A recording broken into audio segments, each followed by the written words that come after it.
Boa tarde. Boa tarde, Manzélia. Boa tarde, Vivi. Boa Tudo tarde, bem? pastor. Tudo bem, graças a Deus. Pastor Abel, você está aí? Tentei entrar em contato quando vi sua mensagem, não consegui falar.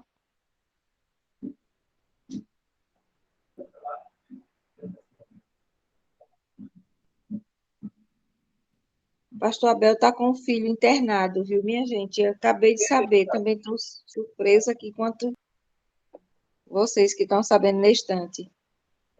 O Gabriel está internado com mancha pelo corpo todo. Aí nossa reunião hoje vai ser bem reduzida, apenas de 1 hora, para ele não ficar muito tempo ausente.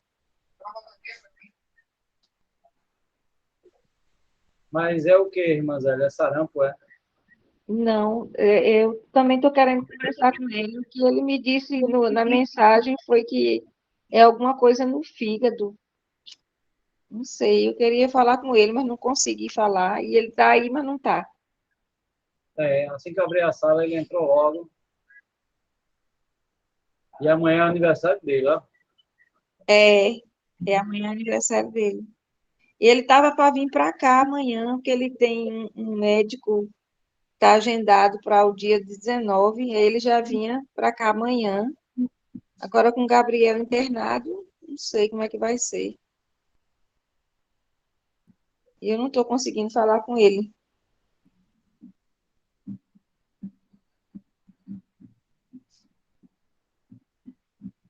Acho que ele ligou e deu uma saidinha. Foi. Espera que eu vou ver um negócio aqui. Sei. Mas a senhora está como organizadora. Qualquer coisa, se alguém pedir para entrar, é só confirmar. Clica aí, Tá bom, permitir. certo. Pastor Boa Abel, você tarde, está aí? você Aí chegou organiza. ele. Eu vi sua mensagem agora, meu filho. Gabriel está internado, é? A internet que tá com as manchas no corpo, né?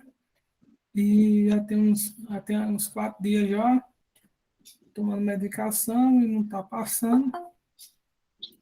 E aí, Sim. ele tá internado, não, tá em observação, né? Ah. Aí ainda Ah, não tá vocês levaram hoje. isso agora de 11 horas. Hum, 11 horas, né? Aí tá em observação para ver se com a medicação que eles estão colocando lá, para ver se diminui, né? Aí o Juliano está com ele lá no hospital. meu Deus do céu. Aí não sabe ainda direito o que é. O médico está suspeitando que seja por conta das medicações, né? Ele tomou, e ele vai no médico lá e cada médico passa uma medicação diferente, né? Aí Misericórdia. sobrecarrega, né? Aí ele está lá esperando para ver se dá uma limpada. Ele tomou uma outra medicação lá, aí já melhorou Hum, bastante, né? Mas ainda está um pouquinho ainda, né? Aí está em sim. observação. Mas de qualquer jeito vocês vêm, né? Porque que tiver qualquer coisa aqui tá mais fácil de recurso, como estava combinado. Depende a ver aí como é que vai ficar a situação, porque se ele mandar para casa, aí tudo bem, né? Mas se Uhum, aí disso, porque ele vai fazer exame de sangue, né? Fez exame de sangue, aí ele vai esperar sair o resultado, né? hum, Ah, com o resultado ele vai dizer o que vai fazer, né? Se ele internar, tem que fazer, né? Não tem como você ir, né? Mas, uhum. pô, Mas se não ficar internado, tu vem, que qualquer coisa tem mais recursos aqui. vamos lá. Vamos Eu lá. também, aí o que que acontece, né? Não poder passar as 2 horas, não, porque eu tenho que voltar lá também, né? Aí, Certo. planejando passar Pronto, 1 hora. então a palavra é sua, já deu os comandos aí, como você achar melhor. Irmão, vamos orar. Vou pedir com algum irmão que esteja online e esteja de fato online, possa fazer uma oração nesse momento. A gente dá início à nossa aula. Assim oremos. Pai amado, Pai querido, obrigado mais uma vez, Senhor, pela oportunidade de estarmos aqui juntos, aprendendo a respeito de Ti, a respeito da Tua palavra. Senhor, guia o nosso pastor Abel, que ele nos oriente de acordo com a Tua vontade. Passa a Tua mão, Senhor, sobre o filho dele, que este fique bem e se restabeleça rápido.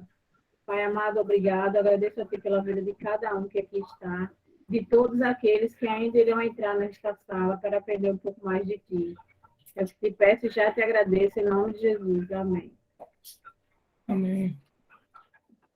Bem, irmãos, vamos dar continuidade ao nosso estudo do Antigo Testamento, em especial o Pentateuco, né? Nós estudamos semana passada o livro de Levítico e Êxodo, né?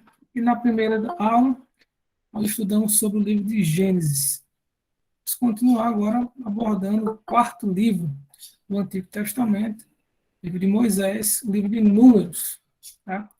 O livro ele possui esse nome por conta das genealogias que você tem no livro, né? Então, são muitos números que são colocados, e quando foi para a tradução grega, os tradutores resolveram colocar como nome do livro Números, tá? Já por conta desses números que ele tem aí. A data de composição, provavelmente no ano 1406 a.C., lembrando que essa data é uma data para quem tem uma visão um pouco mais conservadora, né? A teologia liberal ela sempre coloca datas maiores, ou datas mais recentes, né? Porque, particularmente, ela não acredita que Moisés teria escrito o Pentateuco, teria sido obra de editores posteriores, e não necessariamente Moisés. Mas nós que possuímos uma visão um pouco mais conservadora, nós definimos a data do Pentateuco, em especial de Números, no ano de 1406 a.C., ou seja, o ano em que Moisés ele está no deserto, no período final, né? Até porque você tem aí a genealogia das pessoas que nasceram no deserto, a segunda geração dos israelitas no deserto. Então, essa data só poderia ser uma data muito próxima à morte de Moisés e à entrada, e antes da entrada do povo de Israel em Canaã. Então, o ano que sobra para essa data aí, o ano 1406, com uma data bem aproximada para isso. Qual é o propósito do livro de Números? O propósito do livro de Números é levar aquela segunda geração de israelitas a, obviamente, né, se virem a Deus, só que sob uma perspectiva de que o povo de Israel era um exército santo, um exército separado. Aliás, o povo era um povo separado, e agora esse povo também iria guerrear as guerras do Senhor quando chegasse em Canaã, e eles deveriam ser também, de fato, não só um povo santo, mas um exército santo na conquista da terra prometida. Só que eles também deveriam levar em consideração que a geração anterior, ou seja, seus pais, aqueles que de fato saíram do Egito, eles também participaram de todos os milagres que foram feitos ali e tal, mas deixaram ou perderam a oportunidade de entrar na Terra Prometida simplesmente porque eles não creram. Eles pecaram por sua incredulidade e acabaram ficando pelo deserto. Então, esse livro de Números também tem como propósito levar essa geração a entender que a incredulidade pode levar, de fato, à perda de bênçãos e também levar o povo de Israel a não alcançar aquilo que são os objetivos deles e objetivos de Deus para aquela nação. Então, eles não deveriam cometer os mesmos erros das gerações anteriores e ficarem para trás, né? Eles precisavam ter uma conduta diferente. Então, nesse livro, nós temos algumas verdades fundamentais que são tratadas nesse livro. Só para lembrar, se é que eu não já disse, eu acho que eu já falei, mas eu vou repetir, né? Até por uma questão de honestidade. Tanto esse primeiro slide, o autor, data, propósito, verdades fundamentais, quanto o slide que fala sobre a cristologia, eu tenho como base a Bíblia de Estudo de Genebra. Então, os irmãos que quiserem saber um pouco mais, a fonte, né, ela é trazida da Bíblia de Estudo de Genebra. Então, se se interessarem a obtê-la, ou então ter acesso a elas, vocês podem ter acesso, porque é dela que eu estou retirando esses 3 slides para todos os livros, tá? Não só o livro de Números, mas para todos os livros da Bíblia eu estou utilizando essa fonte, tá? Tanto o Antigo Testamento como o Novo Testamento. Então, tem algumas verdades fundamentais que são trazidas para aquela nação. Primeiro, os membros da primeira geração, eles fracassaram porque foram ingratos para com a graça de Deus e porque também tiveram medo dos cananeus. Na verdade, faltou fé. Né? A gente sabe pelo texto bíblico que sem fé é impossível agradar a Deus. Né? E, em especial, a nação de Israel precisava ter fé para alcançar seus objetivos. E quando eles chegam ali às portas de Canaã, e no momento crucial de provação, de fato, daquilo que eles deveriam seguir, eles falharam porque lhes faltou essa fé necessária para alcançarem seu objetivo. Então, eles foram ingratos com Deus e também tiveram medo dos cananeus por sua falta de fé. Uma outra verdade nesse texto é que aquela geração ela se perde, né? Ela fica ali presa ao deserto, ela vai morrer no deserto, peregrinando, toda aquela geração, com exceção de Caleb e Josué, porque foram, insistiram, creram que Deus de fato poderia lhe dar a terra. Então, todo o restante daquela geração ficaria no meio do caminho. Deus, mas só que Deus, ele de fato cumpriria as suas promessas, só que agora numa nova geração. Então, Deus levanta uma nova geração, mas só que essa geração também precisava ser fiel. Não bastava somente ser a nova geração, ela precisava também ser fiel para tomar posse da terra prometida. Era necessário também que essa geração tivesse esse entendimento. E a parte interessante, né? Como é que Cristo se apresenta no livro de Números? Eu acho que até a imagem da foto aí já diz muita coisa, né? Praticamente 2 cruzes, né? E uma com Jesus, essa está mais óbvia, do lado direito, né? Do lado esquerdo, você tem aí uma cobra, né? Ou uma serpente. Os irmãos podem lembrar claramente que no livro de Números, a serpente é levantada para poder que o povo de Israel fosse curado das enfermidades pela picada daquelas serpentes. Então, quem olhasse para aquela serpente ficava curado. É interessante que Jesus ele faz essa referência à serpente de bronze no texto que é um dos textos mais conhecidos do texto bíblico, né? João 3,16. Dentro daquele texto, aliás, não só o versículo, mas toda a perícope em que ele está encaixado, Jesus faz referência à serpente de bronze, e quem olhasse para ela, de fato, seria salvo, né? Então, da mesma forma que quem olhasse para ele, de fato, seria salvo na salvação ainda mais profunda, né? Então, dentro dessa perspectiva, Cristo é apresentado no livro de Números como sendo, dentro dessa tipologia, essa serpente. Mas também há outras questões importantes. Por exemplo, o avanço do exército de Israel, ele nos lembra o próprio avanço do evangelho na ideia da guerra santa, né? A guerra santa que nós estamos, de fato, inseridos. E Jesus faz essa referência quando ele, lá em Mateus 16, quando ele pergunta aos seus discípulos, né? Quem seria o Cristo e tal. E aí Pedro diz, olha, você é o Cristo, filho de Deus vivo. E Jesus diz o seguinte, olha, sobre essa pedra edificarei a minha igreja e as portas do inferno não prevalecerão contra ela. Então, quando Jesus diz isso, ele está trazendo, de certa forma, uma figura de aspecto militar, obviamente dentro de um contexto espiritual. Jesus não estava falando nós pegarmos armas físicas e partirmos para um confronto de guerra santa, como, por exemplo, você tem aí o pessoal, agora me fugiu, o pessoal lá das Arábias, né? Lá me fugiu, os islâmicos, mais radicais, na verdade, né? A guerra santa, nesse caso, seria de fato espiritual, e o avanço do evangelho seria essa conquista de território, ou seja, ela se dá no coração das pessoas. Então, o povo de Israel, isso trazendo para uma tipologia, né, eles seriam um exército que guerreariam as guerras do Senhor, assim como em Cristo nós guerreamos essas guerras, só que de caráter espiritual. Tá? Então, isso é apresentado de maneira clara no livro de Números. O livro de Números também nos chama a fé, assim como o povo de Israel precisava se manter fiel para alcançar a terra prometida.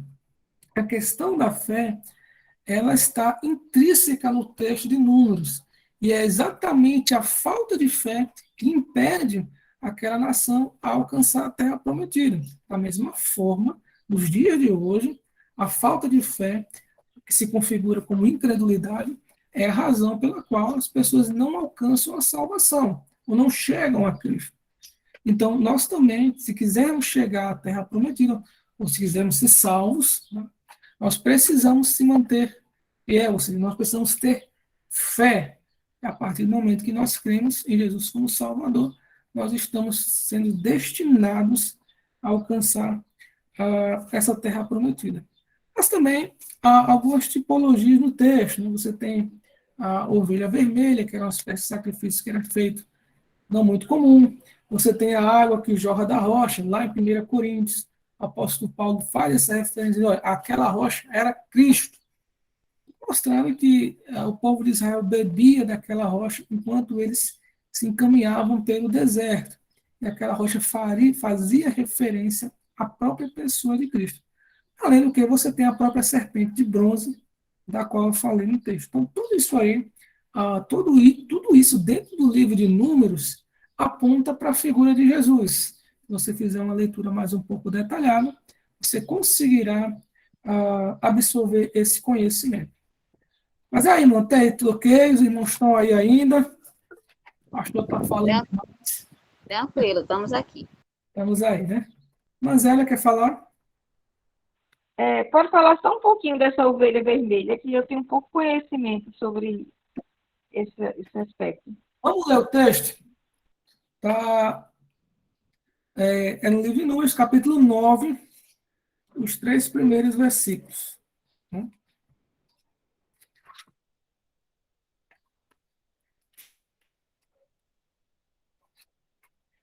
No que achar, pode ler. Né?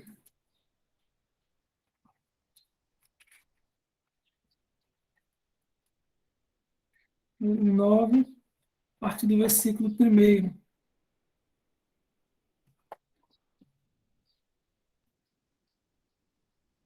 Um de cada vez, tá? Falou o Senhor a Moisés no deserto do Sinai, no ano segundo da sua saída da terra do Egito, no mês do primeiro, dizendo: celebrem os filhos de Israel a Páscoa no seu tempo. No dia 14 deste mês, no crepúsculo da tarde, a seu tempo a celebrarei, segundo os seus estatutos e segundo todos os seus a celebrareis. E até o 3? Perdão, é o capítulo 19. Não é o capítulo. Eu entendi 9. Não, eu digitei errado. Na verdade, é o 19.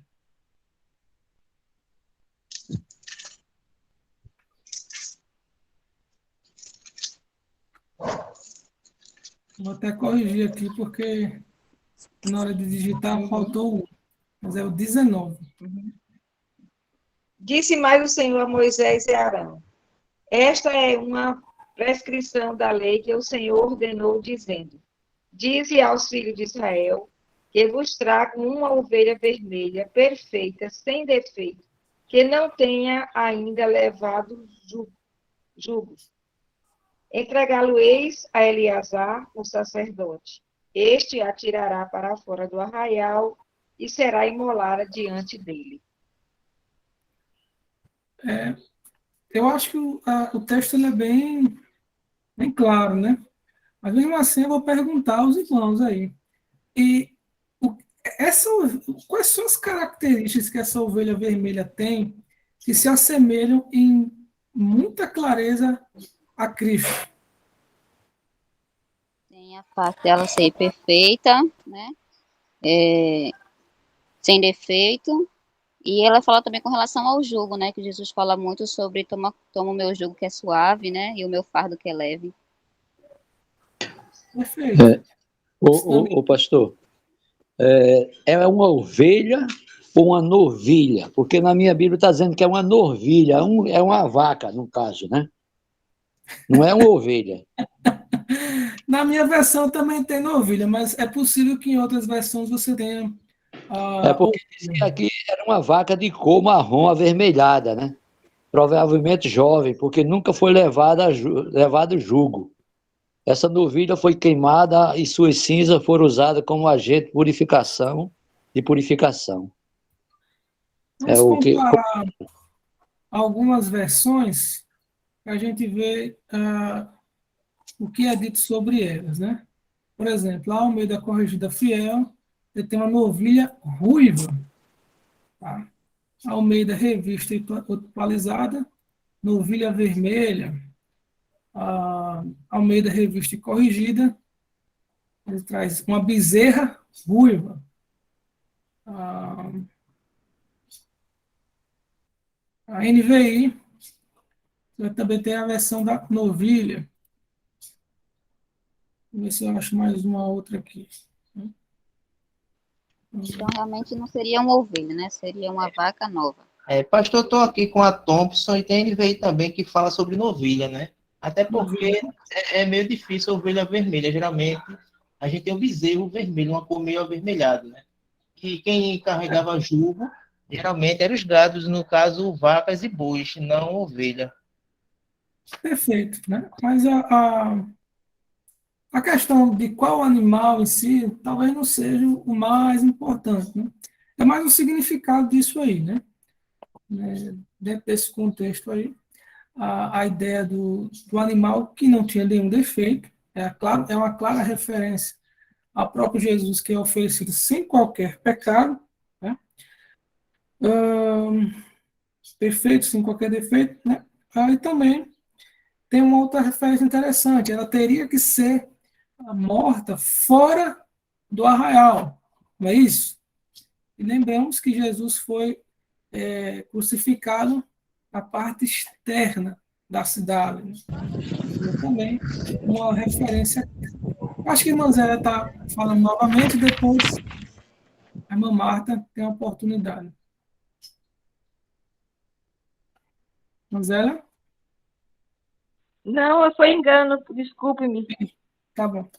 Irmã Marta? Eu também, irmão. Foi sem querer, eu bati aqui, desculpa.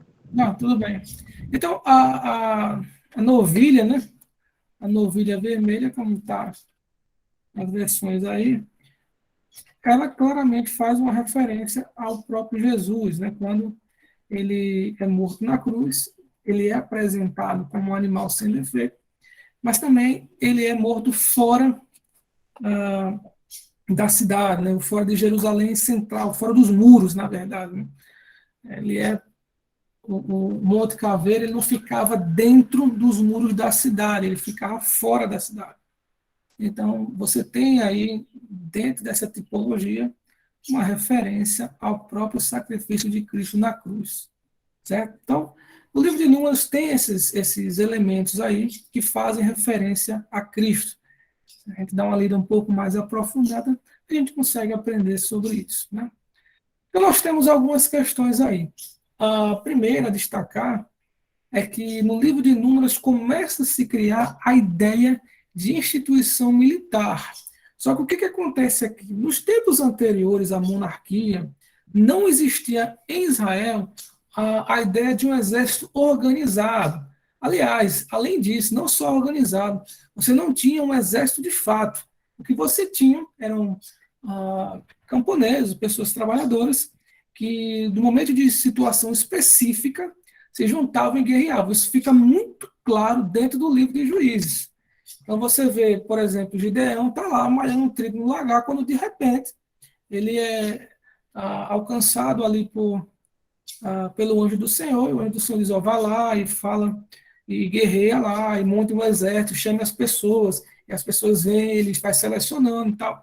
Então você vê que não existia na época de Israel, até, até Davi, eu acredito, uma ideia, talvez Saul, mas uma ideia de um exército organizado de soldados profissionais.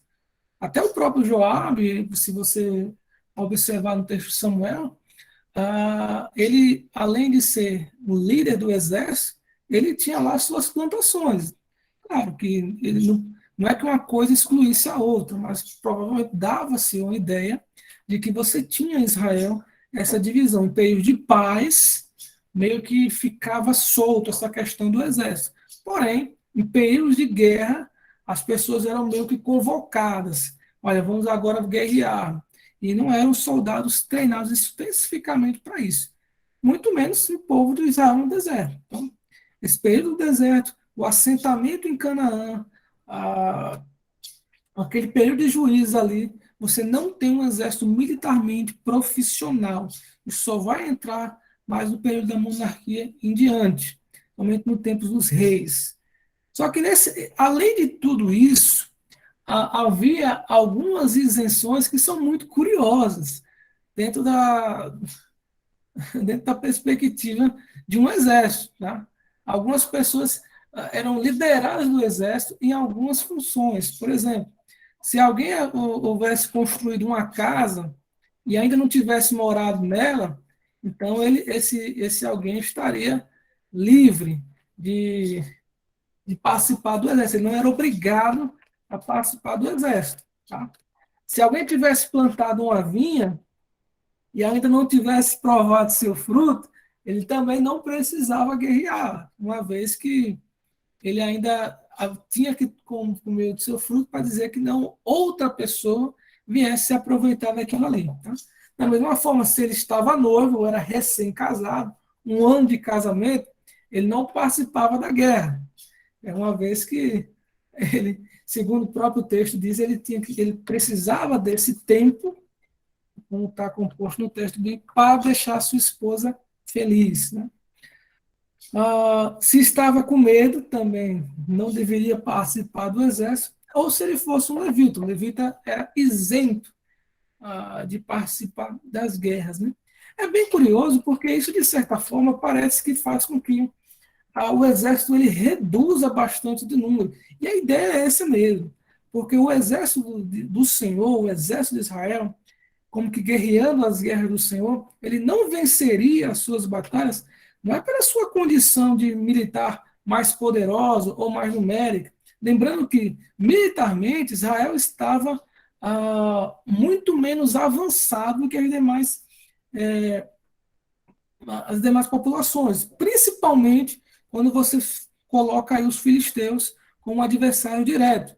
Então, além disso, você reduzir o número por questões como, porque o soldado tem medo, ele não precisa ir, é meio complicado, né? No sentido de que, humanamente falando, tá? Então, ficava essa perspectiva de que tudo isso aí, todo o povo de Israel, ele de fato era um povo que deveria colocar a fé em primeiro lugar, né?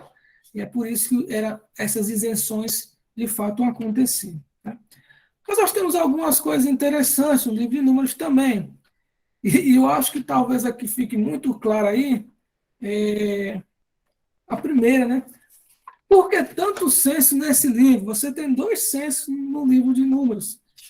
Um primeiro correspondendo à primeira geração que saiu do Egito, todo aquele povo que estava saindo lá da escravidão, que iria tomar a terra prometida, mas que acabou não conseguindo. E um novo censo com uma nova geração. Né?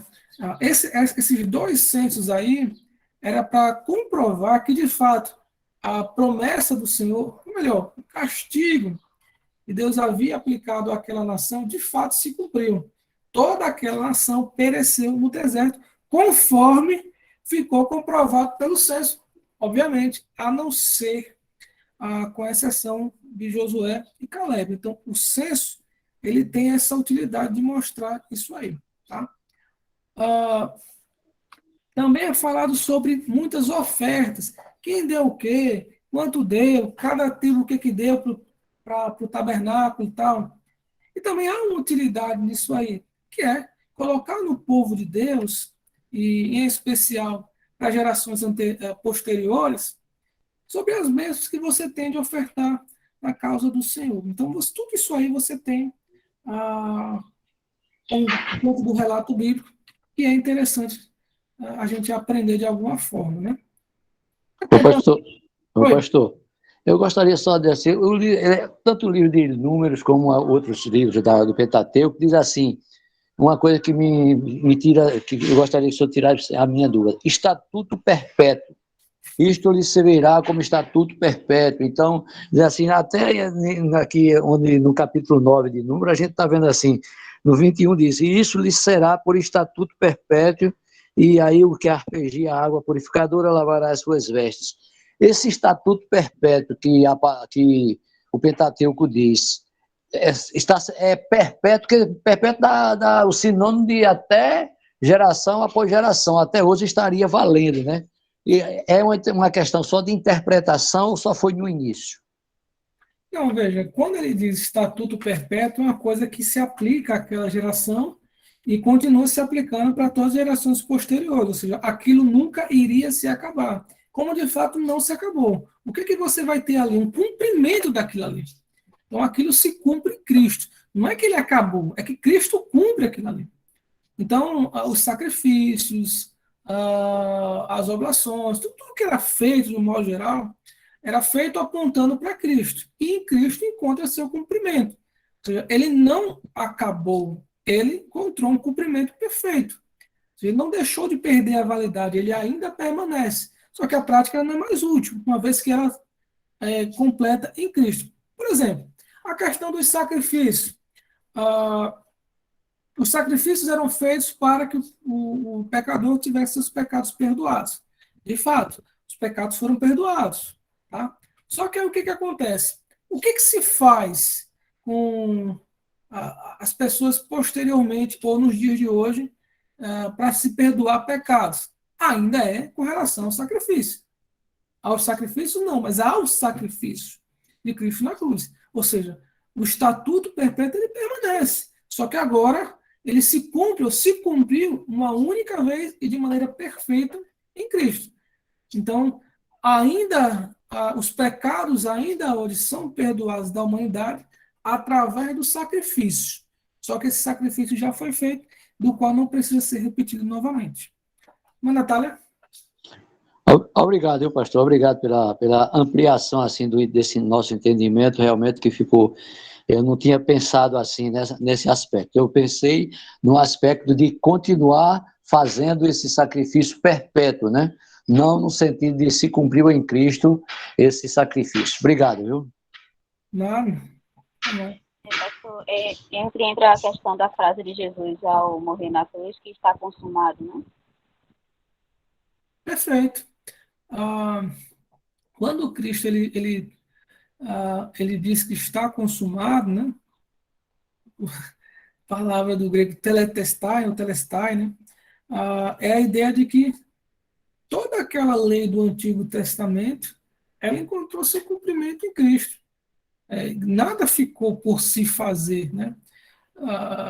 Por exemplo, a doutrina adventista, ela crê que Jesus hoje está completando a obra de redenção, né? Quer dizer, isso vai totalmente contra ao que a palavra de Deus me diz. Pelo contrário, né? Então, Jesus, quando morre na cruz, ele cumpre completamente tudo aquilo que era necessário para a nossa salvação. Então, os sacrifícios, todo aquele composto do Antigo Testamento que apontavam, de fato, para a realidade de Cristo, encontraram seu cumprimento nele. E aí encerra-se isso aí, e não tem mais essa perspectiva de voltar a fazer esse tipo de coisa. É por isso que a missa católica, por exemplo, ela é um absurdo, né? Porque é como se eles estivessem fazendo de novo o sacrifício de Cristo, quando uma vez feito, não se faz novamente. Então, é encerrado, né? É uma coisa que acabou, né? Encontrou o cumprimento final e olhe bem, não é questão de ficou para trás, né? Porque o que acontece aqui?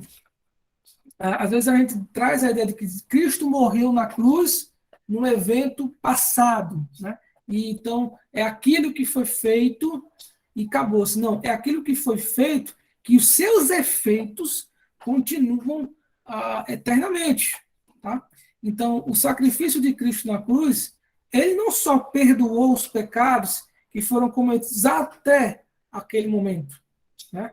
Não foi um efeito até ali, não. Foi um evento que aconteceu na história que tem uma proporção eterna.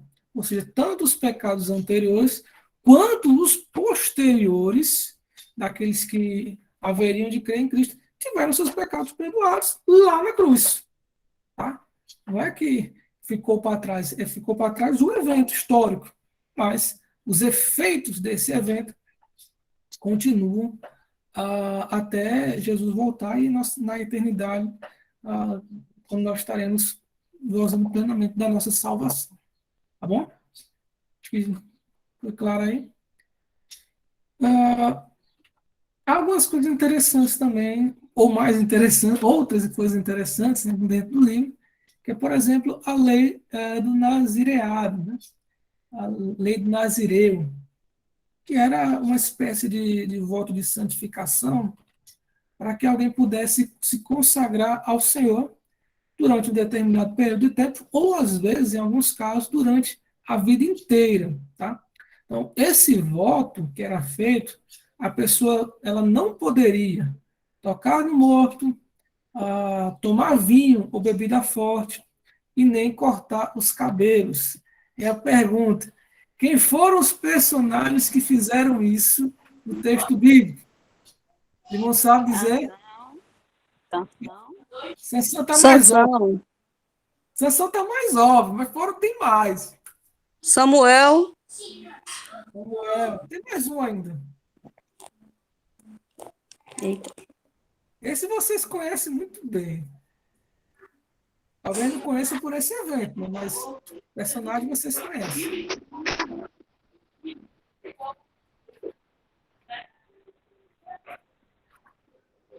Irmão Paulo, gente. Fiquei na dúvida mesmo, fiquei na dúvida. É ele Irmão Paulo, mesmo. quando chega em Jerusalém, ele é orientado pelos discípulos de Jesus, né, a cumprir os votos que ele tinha feito, né, e raspar a cabeça. O que acontece? O voto de Nazireu, ele tanto poderia ser um voto eterno, né, assim, durante toda a vida da pessoa, como seria no caso de Sansão e como foi no caso de Samuel, mas também ele poderia ser um evento temporário, tá, como foi no caso de Paulo. Então, quando ele cumpriria ou quando ele encerraria esse voto, ele raspava completamente todos os pelos do corpo. E aí pagava sua taxa, tem toda uma questão lá dentro desse voto específico, tá? E aí a gente tem aquela questão de dizer que a Sansão perdeu a força porque cortou os cabelos, né? Mas não é bem assim, né? Ele perdeu a força porque ele descumpriu, provavelmente, todos os 3 requisitos do nazireado. Então, ele Ô, pastor, eu costumo dizer que Sansão foi o único homem que, quando ele disse a verdade, ele perdeu a força. É verdade, né? Sansão, ele mentiu que só e não conseguiu, né? No dia que ele falou a verdade, aí ele acabou perdendo sua força lá, né? De fato, né? Então, a Sansão, ele teve toda essa questão aí, né? Mas, olha, dentro dessa perspectiva, Sansão, ele também tocou no morto, provavelmente ele também tomou um gelo bebido e tal. Então, tudo isso aí, ou vinho, no caso, né? Naquela época não tinha bebida como nós temos hoje, mas já existia o vinho. E tudo isso aí ele participou dessas questões também, tá? E aí ele acabou, no final de tudo, perdendo a sua força, porque descumpriu todos os votos de Nazireu. Temos também a questão da bênção sacerdotal, que era uma forma de apresentar diante de Deus os filhos da nação e pedir as bênçãos, né, do Senhor sobre aquela pessoa. Posteriormente, Moisés vai também se chatear com todas as questões que acontecem, né? E aí ele também ora e tal, e Deus faz com que divida aquele peso entre 70 anciãos, né? Então, tudo isso aí também acontece, né? E talvez aí o principal momento da história do povo de Israel no deserto foi a questão da incredulidade, né? Moisés, ele chega ali às portas de Canaã, separa 12 espias para olhar a terra, um de cada tribo, né? E aí eles voltam da terra de Canaã, primeiro fazendo referências positivas à terra. A terra é boa, ela mana leite e mel, é uma terra maravilhosa e tal, tal. Só que aí começam as questões, né? O problema é que a terra tem os gigantes, os cananeus são um povo invencível, coisa e tal. Mocinhos, tem uma palavra? É só uma pergunta, pastor. O senhor parou o compartilhamento, não foi? Parei, foi? Foi, está parado. Então deixa eu dar uma olhada aqui, eu acho que ele saiu. E agora? Apareceu? Ok, está compartilhado agora. Não, porque às vezes ele dá uma saída aí. É como se não falar, a gente vai se embora, né? Então, você tem esse momento de incredulidade. Qual era a raiz da incredulidade? Primeiro, Israel esqueceu as bênçãos que Deus já havia ofertado àquela nação, enquanto eles estavam no deserto. Tá? Tudo aquilo que Deus havia feito para a nação de Israel ficou para trás e, de repente, toda aquela nação ali, ela se vê diante da dificuldade e não sabe lidar com aquilo ali, porque esquece tudo que Deus já tinha feito de bom lá no passado. Outra coisa, o medo fez com que eles começassem a ver os moradores da terra como gigantes, ou fora da realidade, maiores até do que deveriam, os problemas se tornaram maiores. Ou seja, essa falta de fé fez com que aquela nação, de repente, de uma hora para outra, começasse a ver as coisas maiores do que elas de fato eram. Eles começaram a ver gigantes. E ao ponto de eles começarem a falarem mal da própria terra. Vejam que eles começam falando bem. Só que no final das contas, eles já estão falando mal da terra. Não, a terra ela engole os moradores, ela engole viva as pessoas. Não é uma terra tão boa assim, não. E tudo isso aí faz com que eles, pela sua incredulidade, eles acabem sendo impedidos de alcançarem a bênção que o Senhor tinha determinado para aquela nação. E aí veio o castigo. A nação não herdará a terra, ou não herdaria a terra, como de fato ela não herdou. Toda aquela nação perambularia pelo deserto durante todo o tempo em que eles estivessem por lá. Só que aí, diante dessa resposta negativa da parte de Deus, houve um grupo que disse assim, não, então agora a gente vai ganhar essa guerra, vamos lá invadir Canaã, vamos fazer o que Deus quer. Só que aí Moisés diz, olha, não façam isso, porque o Senhor não está convosco. E aí mesmo nessas situações resolvem ir e acabam sendo derrotados, mostrando que não adianta seu entusiasmo sem que você esteja distante da vontade de Deus.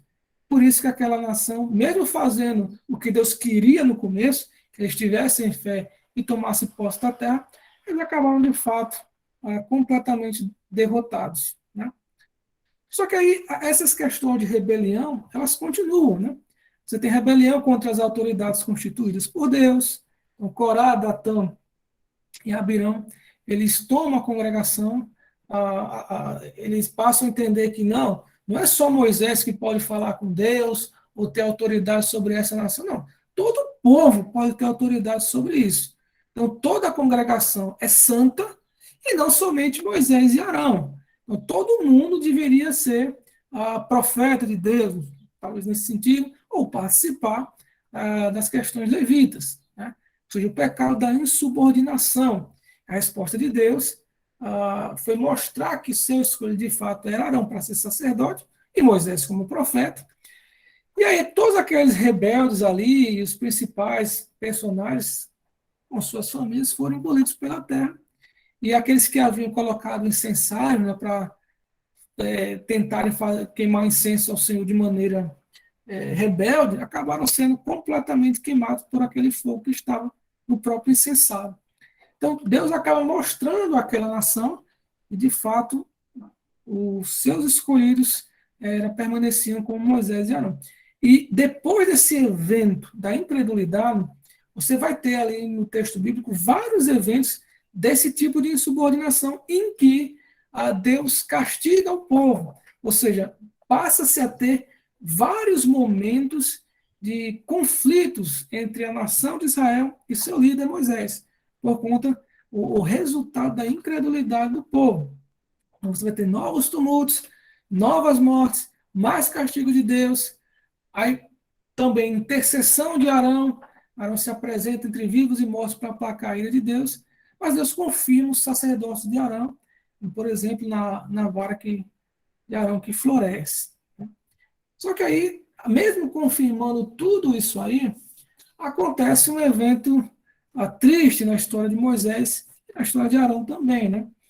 O povo de Israel novamente se queixa por causa da água, né? E aí Moisés, em vez de falar a rocha, bate na rocha, dela sai água. Só que Deus fica chateado com isso, porque Moisés e Arão não haviam falado a rocha, como ele tinha dito, mas batido nela, dando a entender, talvez, que o poder teria saído de Moisés e Arão e não a Deus, e por isso essa chateação da parte de Deus.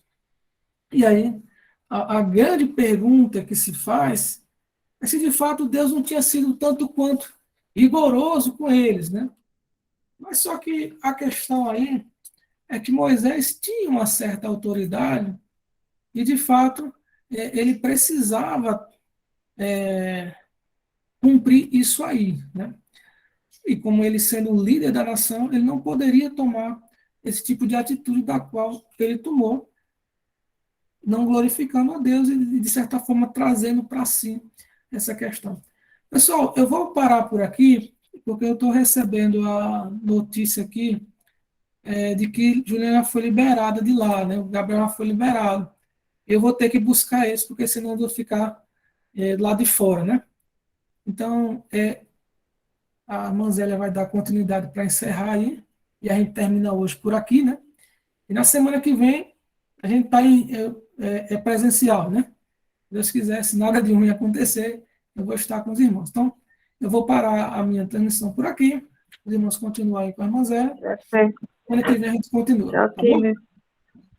Tá bem, pastor. Fica com Deus e ficamos em oração aí por Gabriel. Bom, meus irmãos, então, como o pastor Abel lembrou aí, o nosso próximo encontro será presencial, às 14 horas, na igreja, e aí a gente vai ter a oportunidade de dar continuidade a isso aqui, e ele vai trabalhar o livro de Deuteronômio, onde a gente já vai concluir aí o Pentateuco. Agradeço a compreensão dos irmãos por esse momento. A gente não espera doença, né, mas elas vêm. E eu peço aos irmãos que fiquem também em oração pelo Gabriel, para que possa ficar restabelecido e que corra tudo bem. Vamos orar? Nós te louvamos, Senhor Jesus, pela tua bondade, nós te louvamos pelo estudo que tivemos até aqui. E te rogamos, ó Deus, que tu seja com o pastor Abel, seja com Gabriel, seu filho, que está um tanto enfermo, mas que tu venha restaurar completamente a sua saúde. Tenha misericórdia, Deus, e seja também com cada irmão, livrando de todo mal. Em nome de Jesus que oramos. Amém. Uma boa tarde, uma boa Páscoa para todos. Amanhã não estarei na igreja, porque eu estou viajando com a Abel e meu outro filho.